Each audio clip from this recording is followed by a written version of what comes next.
Should I take a drop? ये questions बहुत सारे बच्चों का है कि भाई समझ में नहीं आ रहा है कि अब नीट 2025 हो चुका है, रिजल्ट आया नहीं अब तक, हमें अपने मार्क्स पता नहीं है, हम ड्रॉप ले नहीं ले, अभी के लिए रुक जाए, रिजल्ट का वेट करें, या फिर क्विट कर दे कि बस बहुत हुआ यार, अब मेरे से नहीं हो रहा। तो एक एक चीज़ पे बात करेंगे कि आपको क्या करना चाहिए, क्या आप कर सकते हो, क्या आपके लिए बेस्ट रहेगा। आई होप ये वीडियो आपकी हेल्प करे। तो देखो यार, इससे रिलेटेड अगर आप यूट्यूब पे सर्च करोगे, बहुत सारे कोचिंग्स वाले बताएंगे कि आप ड्रॉप, मतलब वो तो ऑब्वियसली यार इस चीज़ को प्रमोट ही करेंगे क्योंकि वो चाहते हैं कि आप वहाँ पढ़ो। आप वहाँ पढ़ोगे तभी तो उनका बिजनेस चलेगा ना। क्या आप पढ़ोगे, उनको फीस दोगे तो उनका बिजनेस बढ़ेगा। अगर आप पढ़ोगे ही नहीं वहाँ तो फिर उनका बिजनेस कैसे चलेगा, उनके पास मतलब कम हो जाएंगे ना कस्टमर्स। तो मैं जो एडवाइस देने वाला हूँ वो मैं एज आपको कस्टमर समझ के नहीं दूंगा, क्योंकि मेरा कोई कोचिंग इंस्टीट्यूट नहीं है। मैंने ये चैनल इसीलिए स्टार्ट किया ताकि थोड़ी बहुत आपकी हेल्प हो सके जितनी मैं कर सकता हूँ, क्योंकि एग्जाम हो चुका है, आपको अपना स्कोर भी लगभग पता चल चुका है कि मेरे इतने मार्क्स आने वाले हैं। बहुत सारों को तो कट ऑफ नहीं पता, क्योंकि पेपर का डिफ़िकल्टी लेवल 2024 से बहुत ज़्यादा था। 2016 से कंपेयर किया जा रहा है इसको कि 16 से भी हार्ड था, तो पेपर बहुत ज़्यादा टफ था, तो कट ऑफ बहुत ज़्यादा डाउन जाने वाली है। तो अब ऐसे सिचुएशन में समझ में नहीं आ रहा है कि हम ड्रॉप लेके तैयारी करना स्टार्ट करें, नहीं करें, रिजल्ट का वेट करें, क्विट कर दे, छोड़ दे कि भाई बहुत हो गया। तो एक एक चीज़ को बात करेंगे, ठीक है। सबसे पहले आप जो कट ऑफ थी 2024 की, उससे 80 से 90 मार्क्स अपनी कट ऑफ घटा लो। जो 24 में आपकी कैटेगरी की, आपके स्टेट में ऑल इंडिया कोटा में जो रैंक गई थी, उससे आप 80 मार्क्स या 90 मार्क्स एक बार घटा के ही कट ऑफ देखिए, उसके आसपास ही मुझे लग रहा जाएगी। एटलीस्ट 80 मार्क्स तो कट ऑफ कटने वाली है, जो मुझे लग रहा है। तो अगर आपको लग रहा है कि आपका सिलेक्शन हो जाएगा, आप उस कट ऑफ के आसपास हो, उससे ऊपर हो एटलीस्ट, तो आपको तो ड्रॉप लेने की ज़रूरत है नहीं, आप सेलेक्ट होने वाले हो। तो जो सेलेक्ट हो रहे हैं, पता है कि अब मैं कट ऑफ से अच्छे मार्क्स ला रहा हूँ, पिछले साल से कट ऑफ से मेरे 60-70 नंबर कम आ रहे हैं, तो आप तो आराम से डोंट टेंशन, रिजल्ट का इंतजार करो, रिजल्ट आता है, काउंसलिंग करवाओ और कॉलेज लो, क्योंकि आपको तो मिलने वाला है। अब वो बच्चे जो बॉर्डर लाइन पे है, जैसे कि सपोज करो आपके वहाँ की कट ऑफ पिछले साल थी 660 मार्क्स, आपने 80 मार्क्स कम किए तो आए 580 मार्क्स, और आपके इसके आसपास ही है 580, 585, 575 के आसपास। तो अब आप बॉर्डर लाइन पे हो सकता है मिले, हो सकता है नहीं मिले। अब आपको क्या करना है, अच्छे से सुन लो। आपका एग्जाम हुआ था 4 मई को, तो आप लगभग 10-12 दिन का गैप, तो आप 15 मई को ले लो, 15 में आप अपनी डेट ले सकते हो, ठीक है।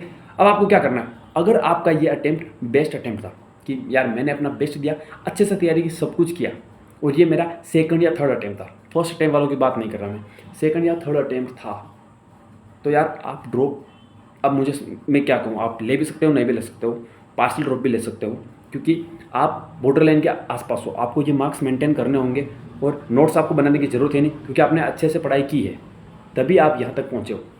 तो आप बिल्कुल बॉर्डर लाइन पे हो, तो आप एक ट्राई और दे सकते हो। यस, आपको एक ट्राई मतलब दे सकते हो, अगर आपकी फैमिली सपोर्ट कर रही है, नहीं कर रही है तो आप पार्शियल ड्रॉप ले सकते हो। लेकिन आपको तैयारी जितनी जल्दी हो सके उतनी जल्दी स्टार्ट करनी पड़ेगी। 15 मई के आसपास आप तैयारी स्टार्ट कर दो, दैट्स बेस्ट। तो ये बॉर्डर लाइन वालों को भी समझ में आ गया होगा कि हाँ मैं कट ऑफ के आसपास हूँ, मुझे क्या करना है। वापस समझा देता हूँ, अगर आप कट ऑफ के आसपास हो तो आपको ड्रॉप ले सकते हो, अगर आपकी फैमिली आपको अलाउ कर रही है, और नहीं कर रही है फैमिली अलाउ तो आप पार्शियल ड्रॉप ले लीजिए। लेकिन आपको एक ट्राई और दे सकते हो। अगर आपका ये पहला दूसरा अटेम्प्ट था, अगर आपका चौथा या पांचवा अटेम्प्ट था, तो आई डोंट थिंक कि अब आपके और मार्क्स बढ़ने वाले हैं। हाँ, 10-20 मार्क्स बढ़ सकते हैं और आप 10-20 मार्क्स से लटक रहे हो, लेकिन फिर भी मैं यही कहूँगा कि आपको दूसरा कोर्स, दूसरे चीज़ों के बारे में सोच सकते हो, क्योंकि यार MBBS का जितना हमने हवा बना रखा है उतना है नहीं। हमने MBBS को सब बना रखा है कि बस MBBS हो गई तो सब कुछ हो गया ज़िंदगी में, लेकिन ऐसा नहीं है यार। ये भी एक डिग्री है, कोर्स है, इसके बाद भी आपको मेहनत करती रहनी पड़ेगी। आप दूसरे फील्ड में जाओगे तो भी आपको मेहनत करनी पड़ेगी, और आप एक सिर्फ यहाँ एंटर होने के लिए 7 साल लगा दे रहे हो। अगर वो 7 साल आप किसी ऐसे फील्ड में लगाते जो आपको 1 या 2 साल में मिल रहा था, तो आप 5 साल उस फील्ड में आगे बढ़ते, और वो 5 साल आप फील्ड नॉलेज लेते हैं, ग्राउंड पे काम करते हैं, तो आप वैसे ही एक्सपीरियंस लेके MBBS वाला जो जहाँ जाएगा उससे आगे जा सकते हो, ठीक है। तो आपको 3-4 ड्रॉप हो चुके हैं, आपने अपना बेस्ट अटेम्प्ट दे दिया, तो आई डोंट थिंक कि आपको ड्रॉप लेना चाहिए। आप मॉप अप राउंड तक ट्राई करो, if you got MBBS that's good. नहीं मिलता है तो इसके अलावा बहुत सारे कोर्सेस है मेडिकल फील्ड में रहने के लिए भी, कि नहीं यार मुझे मेडिकल फील्ड में ही रहना है, मुझे पेशेंट्स की हेल्प करनी है, मुझे लोगों को ट्रीट करना है, तो आप MBBS के अलावा दूसरे कोर्सेज भी कर सकते हो, वहाँ से भी लोगों को ट्रीट कर सकते हो, तो आप वो भी कर सकते हो। तो ये हो गया बॉर्डर लाइन वालों का। अब ऐसे स्टूडेंट्स जिनके मार्क्स काफ़ी कम आ रहे हैं, जैसे मैं वही एग्जांपल लूँगा कि पिछले साल 660 थी, हम एक्सपेक्ट करें कि 580 या 570 कट ऑफ जाए, लेकिन आपके आ रहे ही 410 नंबर है। इतना कम तो नहीं जाने वाला ना, मतलब 250 नंबर तो कट ऑफ कम नहीं जाने वाला है। सबसे ज़्यादा लोग इसी फील्ड में होंगे जिनके मार्क्स काफ़ी ज़्यादा कम होंगे, जो कट ऑफ से थोड़े ज़्यादा दूर रह रहे होंगे, जिनका सिलेक्शन मतलब पता है कि नहीं होने वाला यार, जस्ट एक्सेप्ट इट, पता है कि नहीं होने वाला है। उनके लिए मैं आपको एक बार अच्छे से समझा देता हूँ आपको क्या क्या करना चाहिए। तो देखो, अगर आपके मार्क्स काफ़ी कम हैं तो आप देखो कि क्यों कम आए, क्या क्या मिस्टेक्स थी। सबसे पहली चीज़ हो सकती है कि आपका सिलेबस ही इनकम्प्लीट था। ये मैक्सिमम होगा फर्स्ट अटेम्प्ट जिसने दिया है उनके साथ, कि सिलेबस कंप्लीट ही नहीं हो पाया, तो यार आप सही से पूरा पढ़ ही नहीं पाए, तो सही से अटेम्प्ट भी नहीं कर पाए और मार्क्स भी नहीं आए ऑब्वियसली। तो फर्स्ट अटेम्प्ट वाले जो भी है वो आप तो ड्रॉप ले सकते हो, स्कोर क्या आ रहा नहीं आ रहा है वो बात की बात है, लेकिन एक बार ये ज़रूर एनालाइज कर लेना कि गलती कहाँ हुई थी और मुझे इस बार कहाँ सुधार करना है। और हर एक स्टूडेंट ड्रॉप ले रहा है, एक ही बात कहूँगा कि जितनी जल्दी स्टार्ट कर सकते हो उतनी जल्दी स्टार्ट करो, उतना आप ज़्यादा आगे रहोगे। 8-10 दिन का गैप लेना ज़रूरी है। आप एनालाइज करो गलती कहाँ हुई और उसके बाद स्टार्ट करो, क्योंकि जब पेपर ख़राब जाता है ना उसके दूसरे दिन बहुत तगड़ा मोटिवेशन आता है कि आज तो मैं 24 घंटे पढ़ लूँगा।